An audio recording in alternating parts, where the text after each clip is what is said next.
नमस्कार, मैं हूं आरजू अंसारी और आप देख रहे हैं राष्ट्रीय जगत विजन न्यूज। जिसे हम और आप कूड़ा कचरा समझकर फेंक देते हैं, किसने सोचा था कि इस कूड़े कचरे से बस्तर के आदिवासी अपने कला का प्रदर्शन कुछ इस तरह दिखाएंगे कि उनका नाम प्रदेश में ही नहीं बल्कि पूरे देश में होने लगेगा। क्या है पूरा मामला, देखिए हमारे इस खास रिपोर्ट में। मौका था बस्तर पंडुम का और आगमन होना था देश के गृह मंत्री अमित शाह का।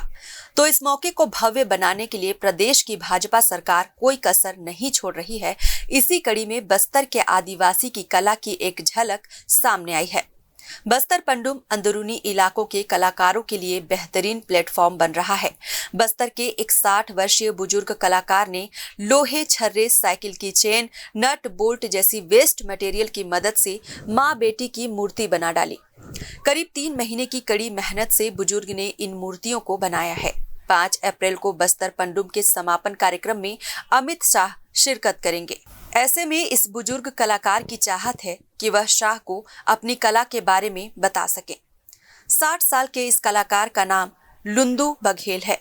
लुंदू मुख्यतः सुकमा जिले के नक्सल प्रभावित क्षेत्र छिंदगढ़ का रहने वाला है। लुंदू का कहना है कि उसने बिना किसी ट्रेनिंग के सिर्फ अपने टैलेंट के दम पर खूबसूरत मूर्तियां बनाई हैं।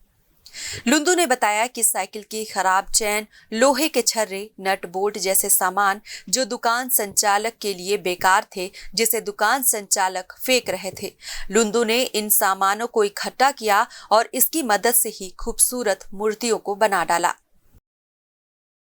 फिलहाल इस खबर में बस इतना ही। देश प्रदेश की खबरों से अपडेटेड रहने के लिए हमारे चैनल को सब्सक्राइब करें और नए खबरों के नोटिफिकेशन के लिए बेल आइकन को जरूर दबाएं। नमस्कार।